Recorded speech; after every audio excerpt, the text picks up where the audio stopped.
Do you know that you're probably pushing money away? Yeah, not consciously at all, but we all do it. And I've got 7 signs today of how you might be pushing money away without even realizing it.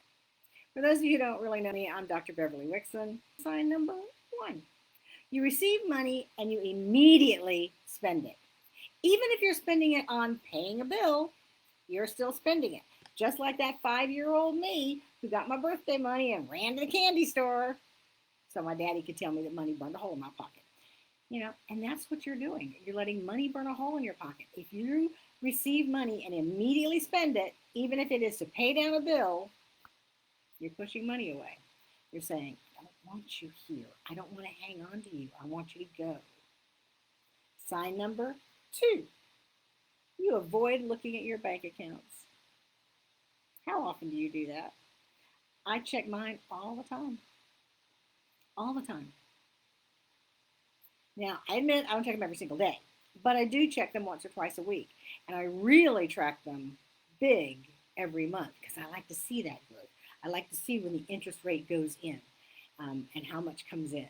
Because that's money that's coming to me free of charge. That's money working. That's my money working for me, making me extra money. And I track that. I track that interest every month. So if you're not looking at your bank accounts, how do you know how much money you have? How do you know if your finances are growing? And are you nurturing money by doing that? Are you caring for it when you're not watching it? You have to nurture your money.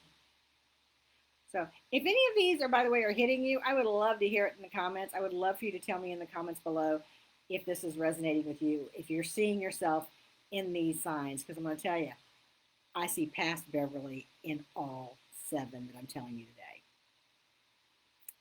And I may even see present Beverly in 1 or 2. Sign number 3. You say, I just need enough. I just need enough. Well, if all you need is enough, then you're probably bringing in money every time you have a bill. And that is fantastic. That means you're manifesting. That means you're attracting it. And that's a wonderful, wonderful thing. But don't you really want more than just enough? I mean, even just a little bit? You may say, I don't need to be a millionaire. I don't need to be a multimillionaire. I don't need to be a billionaire. I don't want to be one of those people. And that's another sign in a minute. But by saying, I just need enough, it's going to keep you in that cycle of living payday to payday. I was guilty of it. There's no judgment here, no shame, because I was guilty of every one of these. And I was certainly guilty of saying, I just need enough. I just need enough. Well, I don't say that anymore. And you know what? That's one of the things that when I quit saying I'm broke and I can't afford and I just need enough, all those things are when money started to flow easier, larger, and it started to stay. Key phrase. Speaking of that, sign number 4. You celebrate earning money, but you don't ever celebrate keeping it. You may celebrate a pay raise. You may celebrate having a sale, getting a high ticket client. You may celebrate getting Christmas money or birthday money or getting a free meal. And those are all wonderful things. Don't get me wrong, that's all wonderful. But if you're not celebrating how much you're saving, how much you're keeping, you could be pushing money away. Because money is energy. And energy likes to be acknowledged. Think about your children, your family members, your friends. If you only ever celebrate the big things, their birthdays, holidays, when they win a big award,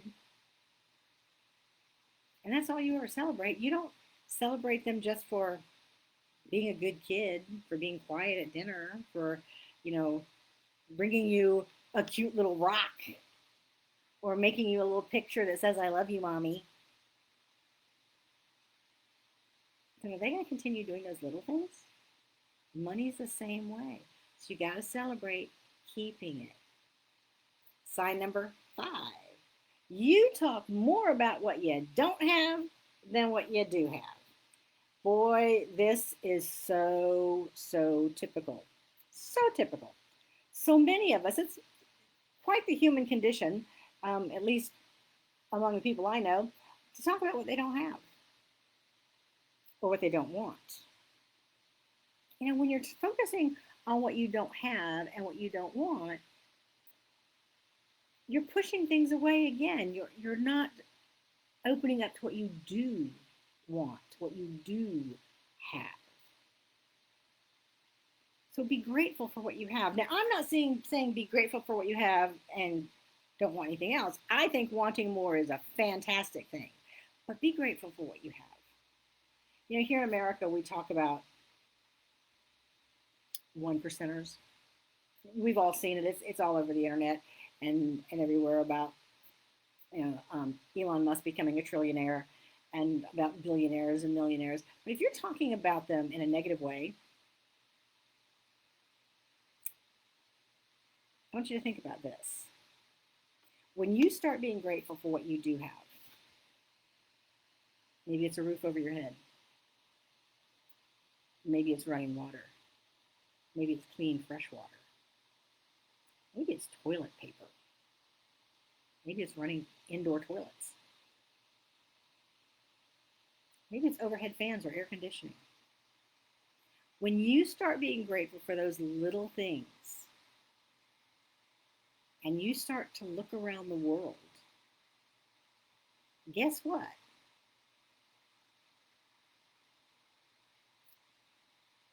You have more than most of the world.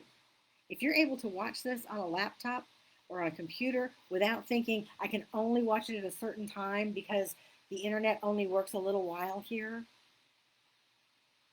If you turn on your laptop or your phone or your TV and know that you're going to be able to stream 99% of the time, you are richer than the majority of the world population. Does that make us all one percenters? Maybe not. But I would venture to guess that, and this is my own guess because I have not done the calculations on this, but I'd say it certainly puts us all in the top 25%. So be grateful for what you have. Talk about those things. It's great to talk about what you want to have, what you're still striving for, what you're still trying to manifest into your life. But it's not good to say, oh, I don't have any clients. Oh, I don't have any sales. Oh, I don't have a great new car. Oh, I don't have the latest and greatest gadget. Talk about what you do have. Okay, sign number 6. You constantly worry that other people might judge you and they might think some weird things about you if you earn more. Now, this goes along with what I was just saying about millionaires, billionaires, and trillionaires and kind of some of the things that we see online. If you are listening to or involved in conversations with other people about what those multi-millionaires, the filthy rich, if you're making those kind of comments, you know what your brain's doing? Your brain's going, well, I know you say you want money, but gee, I don't want you to be one of those people. I don't want you to be filthy rich because you don't like those people. You look at them, you talk about them, so I don't want you to be that. So I'm going to make sure that you get rid of your money, that you don't become that. See what you're doing there? So realize that Elon Musk becoming a trillionaire, all the billionaires, all the multimillionaires, they are not taking away money from you. There's plenty of money out there. We have millionaires every single day, lots of them. It's not like 1 or 2 people become a millionaire a day. It's a bunch of them. I did the thing and I wrote it someplace a few months ago. I just don't remember the stats right now. But it's like hundreds become millionaires every single day. You know, some people don't even realize they've become a millionaire if you're not checking your bank account regularly. You may not know that. So start checking it. And don't worry about what other people are going to think, and get out of those conversations. If you're in those conversations, get out of those conversations. Because what those people are making, the money that they have, has nothing to do with how much money you can have. Your own fear is the only thing stopping you. And yeah, guilty as charged. Sign number 7. You start making some progress, and then you stop. Now, I don't think most of us are saying, oh, great, I'm doing so well, I'll just rest on my laurels and let it take off. I don't think that's what we're doing. I think what happens is that we start to get a little progress, we start to make a little money, and then we get a little fearful. Maybe it's about what other people will think. Maybe it's about how I'm going to handle this money. What am I going to do with this money? What's going to happen to me if I'm making this money? Are bad things going to happen to me now? I think that's what happens. It's not, oh, thank goodness I'm doing something great, I can rest on my laurels. But we stop it. And we stop the progress when we stop working, and I'm not saying we have to work hard, that's not what I'm saying, but when we stop doing what got us that progress, we're stopping the progress. So those are those are the 7 signs that you're pushing money away. Now, notice none of these are character flaws. None of them. They are protection mechanisms. They're ways that your nervous system keeps your life familiar, comfortable, keeps you having a common, for you, comfort level. It's different for every person. Common comfort level of how much money you allow yourself to have at any given time. Because once you get to that common comfort level, here, let's say it's here, and you start making money, and you break through it, yay! And then you go off and you spend your money and you're back down here. And you break through it again, yay! And you spend all your, and you freak out and you spend all your money. It's not conscious. It's not conscious at all. But it happens. Now, the beauty of these 7 signs, I'm not saying any of these, like I said, to judge you, because I am guilty of every single one of them. Past Beverly did them all the time. Not one here and one here and one here. That's how I stayed a poor, broke teacher, because I did them all. And I expected somebody else to bail me out, or I expected to have just enough money show up, which it did. But once I realized that awareness created choice. That awareness made it easier for me to change, because with awareness comes choice, with choice comes change. So I would love to know, would love to have you drop in the comments which one or ones of these resonate. Which ones do you recognize in yourself? Especially if you're recognizing them currently in your present life. Maybe you've made some changes and you're not doing all of them anymore. Good. But which ones are happening now? And then I'll do a video about the ones that are most popular, and we'll see if we can fix those. And certainly if you want to go deeper with all of this, come join us over in Infinite Abundance. It's a private community. It's small. It's very affordable, because this is what we're talking about. I want to help you get out of that financial roller coaster, get out of that just enough. I just need to attract this much so I can pay my bills. I want to get you out of that so that there's financial fluidity, meaning that there's always extra money. Yeah, you may have something happen and go, oh man, But then you go, wow, I can afford this. I have the money here. I can afford this. What am I getting all mad and all upset about? I have the money.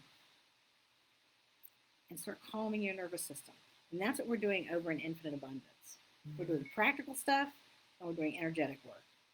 So if you're interested in hearing more about it, just comment or DM me abundance and I'll let you know. And I promise you it's affordable because it's under $30 a month. So until we meet again, I know, and I'm sending you lots of loving energy because I know that your highest good is coming to you. The question is, how long will you make it wait? Talk to you soon. Bye-bye.